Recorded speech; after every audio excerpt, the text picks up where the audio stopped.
Marlon Cross snatched the burned CD, held it up like something foul, and laughed. "My band is unbeatable," he yelled, then typed a reckless clause. If the kid could outplay his band in 3 minutes, the label's ownership transferred.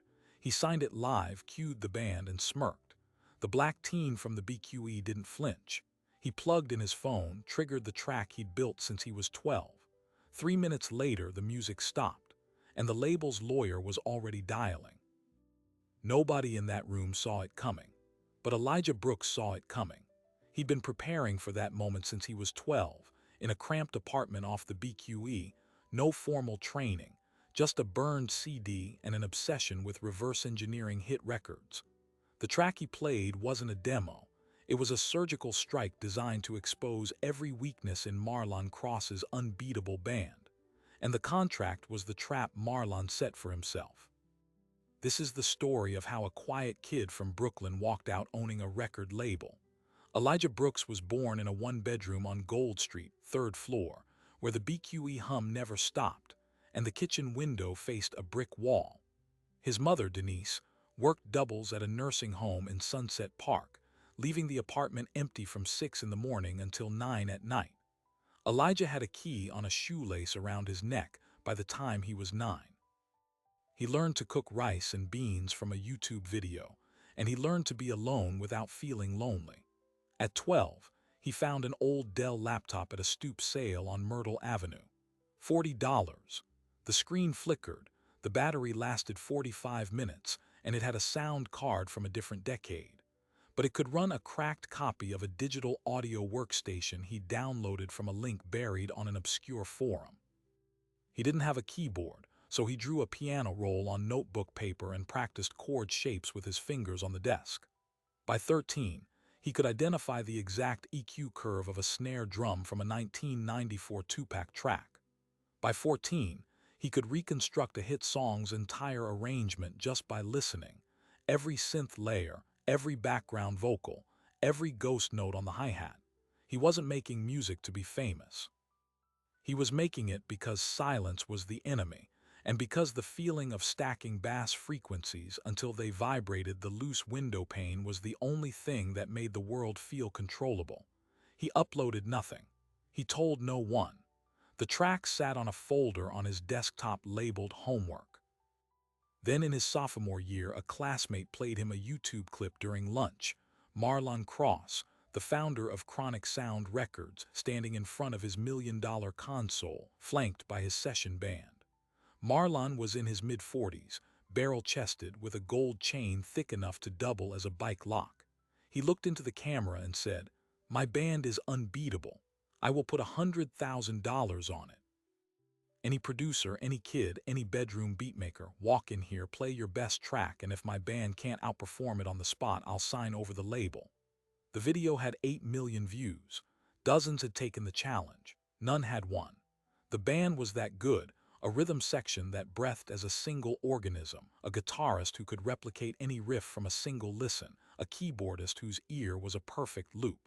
But Elijah noticed something everyone else missed. The band had a flaw. It was buried in the comments section, unnoticed. The bassist, Reginald Chuck Thornton, had a subtle drift when a track shifted into odd time signatures.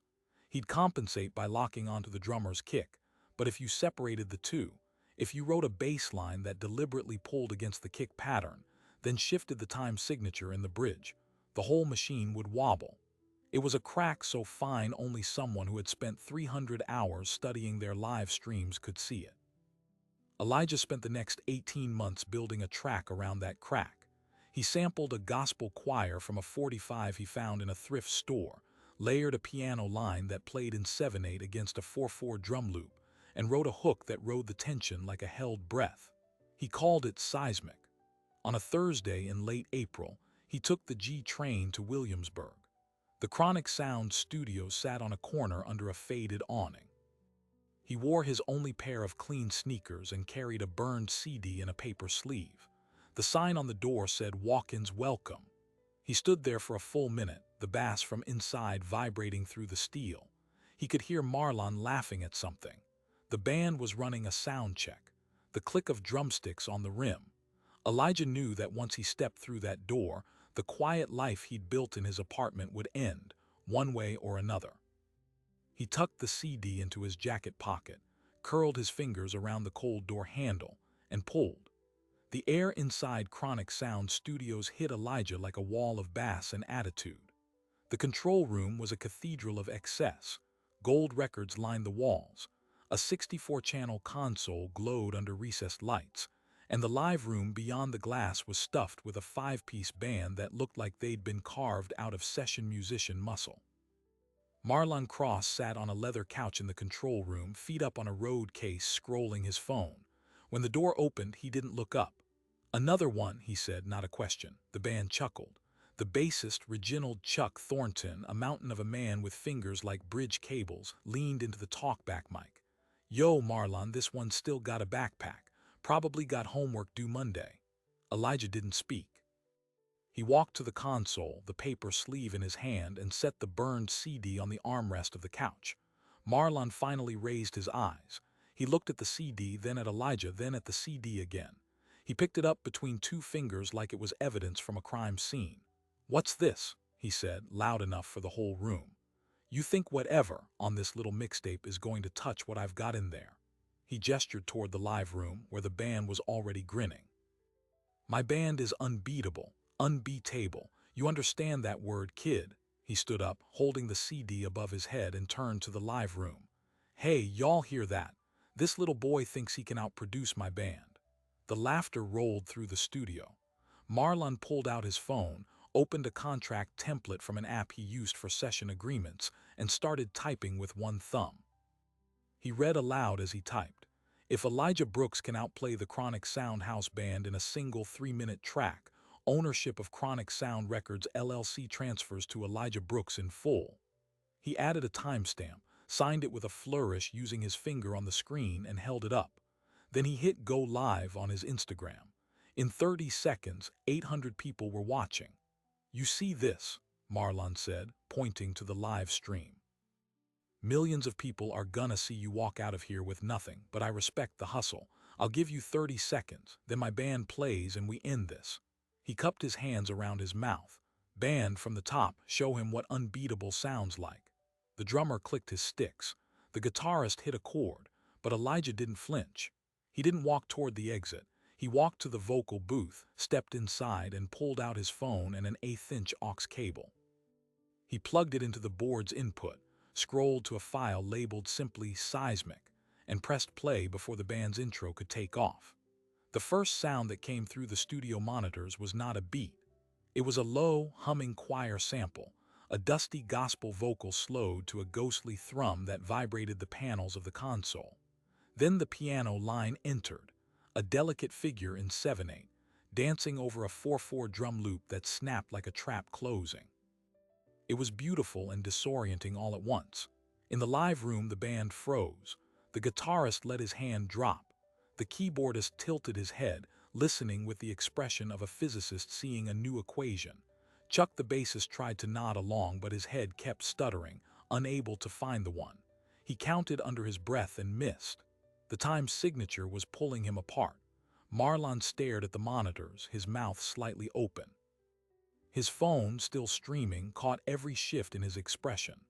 The chat was exploding. "Yo, what is this track? Asterisk, asterisk, band looks shook. That bassist is lost."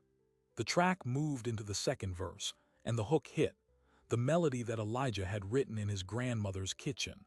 A line about pressure and diamonds that cut through the complex rhythm like a blade. The kick drum and bass line were locked in a conversation that sounded natural. But underneath, the bass line deliberately avoided the kick pattern. Then at the bridge, the time signature twisted into 11/8.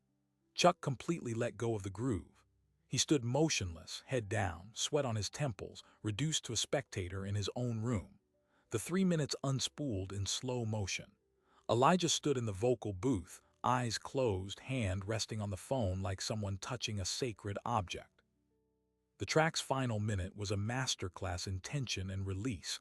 The choir sample swelled, the piano climbed, and then everything dropped away to a single whispered vocal held for 4 full seconds before the final beat landed. Silence. The air conditioning hummed. The band stood motionless behind the glass. Marlon's phone broadcast the stillness to thousands of viewers. Then his phone rang. The caller ID read Langston and Associates, his label's legal counsel. Marlon picked up on speaker. The voice was tight. "Marlon, I just saw the live stream. That contract is binding. Don't say another word. I'm on my way." Marlon sank onto the couch, the phone slipping from his hand. The gold chain around his neck seemed heavier. The live stream chat was a blur of fire emojis and screaming caps. The lawyer's words hung in the air like smoke. And Elijah Brooks, still standing in the vocal booth, looked out through the glass and saw what 18 months of quiet obsession had just made possible. The label was his. The fallout was only beginning. The lawyer, a woman in her 50s with a briefcase and a face that had seen too many music industry disasters, arrived within 20 minutes. Her name was Angela Rowe, and she had been Chronic Sound's counsel for a decade. She walked past Marlon without looking at him, picked up his phone from the couch, and replayed the live stream with the volume low. The studio was still frozen, band in the live room, engineer at the console, Elijah in the booth. Angela watched the contract flash across the screen, heard Marlon's voice, saw his signature flourish. She set the phone down gently as if it were a grenade. "It's binding," she said. "You posted the terms, you signed it, you broadcast the acceptance. The performance triggered the clause. As of 3 minutes ago, Chronic Sound Records belongs to Elijah Brooks." Marlon lunged for the phone. "We'll say it was a joke. We'll say he hacked the stream." Angela didn't move. "There are 800,000 witnesses and counting. The clip is already on Twitter, TikTok, and a dozen reaction channels. The terms are unambiguous. If you fight this in court, you'll lose, and the legal fees will bury whatever's left of your reputation." She turned to Elijah. "You're going to need an entertainment attorney. I can't represent you, conflict, but I'll give you 3 names before I leave." The live stream was still running, though the phone had fallen sideways on the couch so it showed only the ceiling. The chat had hit 12,000 comments and was moving too fast to read, but the top trending phrase was already clear: "Seismic checkmate." Elijah stepped out of the booth, his legs carrying him automatically. The band members were filing out of the live room, avoiding eye contact. All except Chuck, the bassist, who lingered by the door. He raised both hands in a slow, deliberate golf clap, a sound so out of place it silenced the control room. "You did your homework, kid," he said. "Respect." Then he walked out into the Brooklyn afternoon. Within an hour, the story was national. Music blogs ran with the headline "Teen Prodigy owns label after beating Unbeatable band." Elijah's phone, a prepaid model with a cracked screen, started pinging with interview requests. His mother called, her voice shaking. "Elijah, why am I seeing your face on Channel 7? He tried to explain, but the words felt too big. He told her he'd be home soon. Then Marlon made his move. From the sidewalk outside the studio, flanked by his manager and a publicist, he held an impromptu press conference. "The contract was a stunt," he said, his voice calm and measured. "I was entertaining a fan. There's no legal transfer because I never intended to sign over my company. That kid ambushed me with a manipulated track. He probably stole the beat. I'm filing a countersuit for fraud and intellectual property theft." It was a gamble designed to muddy the waters, to turn public opinion against the unknown teenager.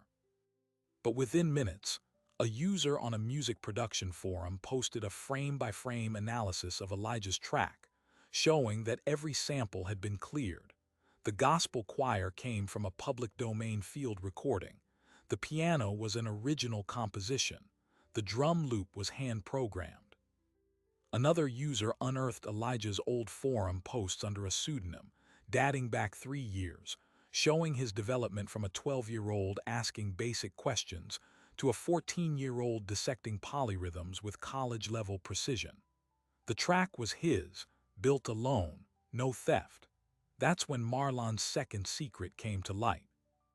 A journalist from a financial news outlet ran a background check on Chronic Sound Records and found a stack of liens, unpaid taxes, and an outstanding debt to a distribution company totaling nearly $2 million. The label wasn't a fortress.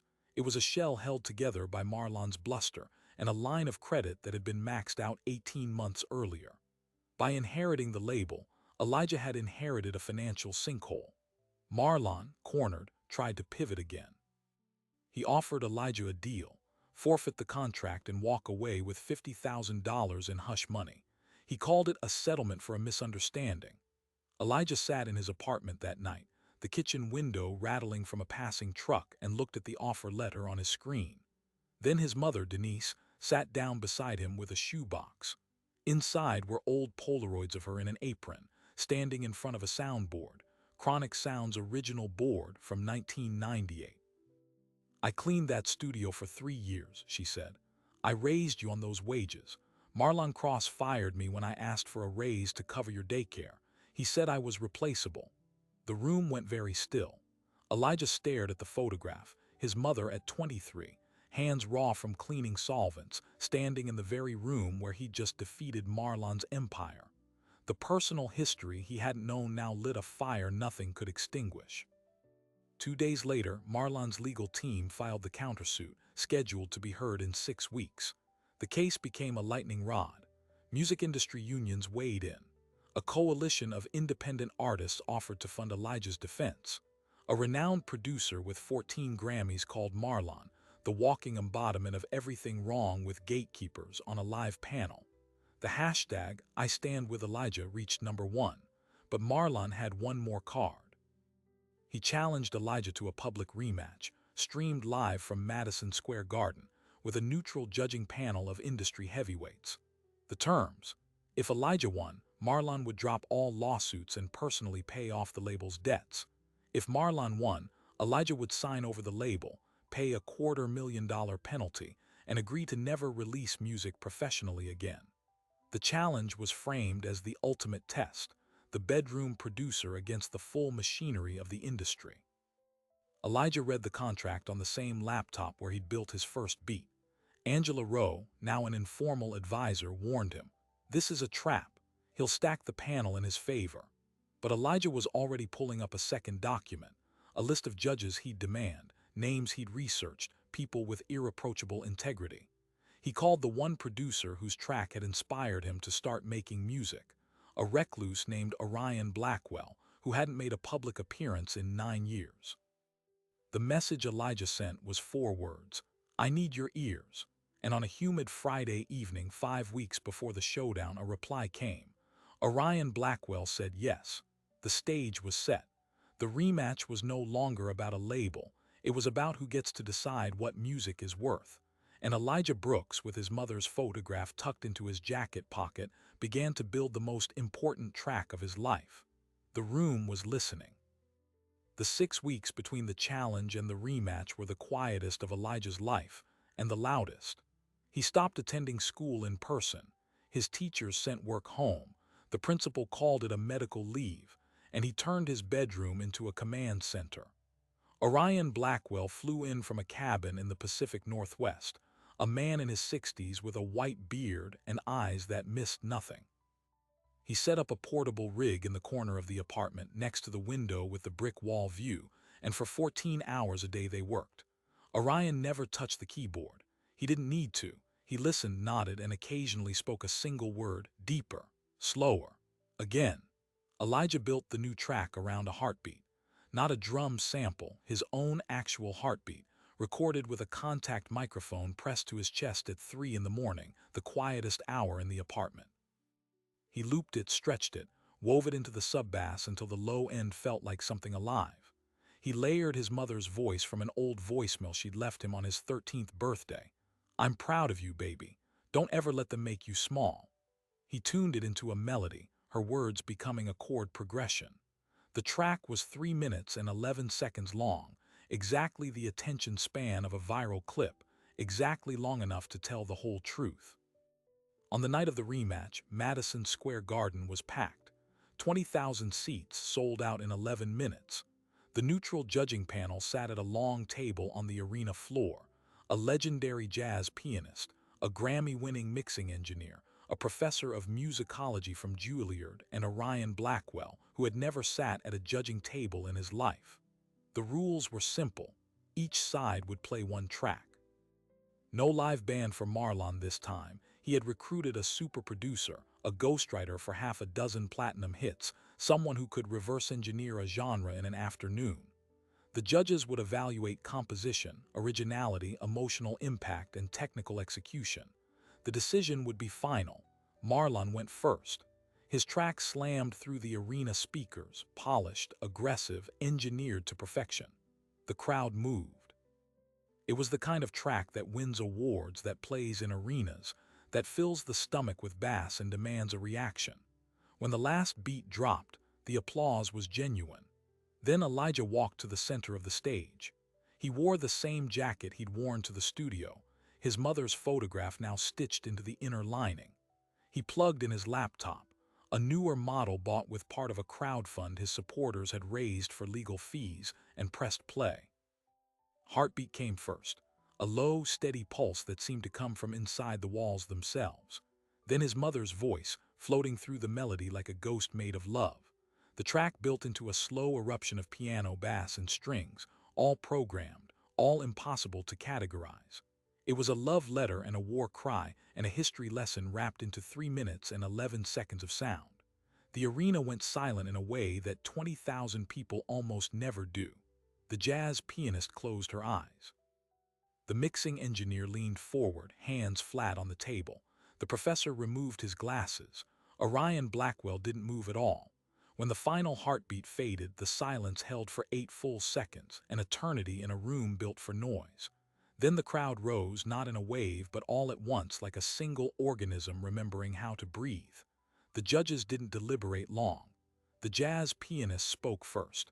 That wasn't a track, that was a human being.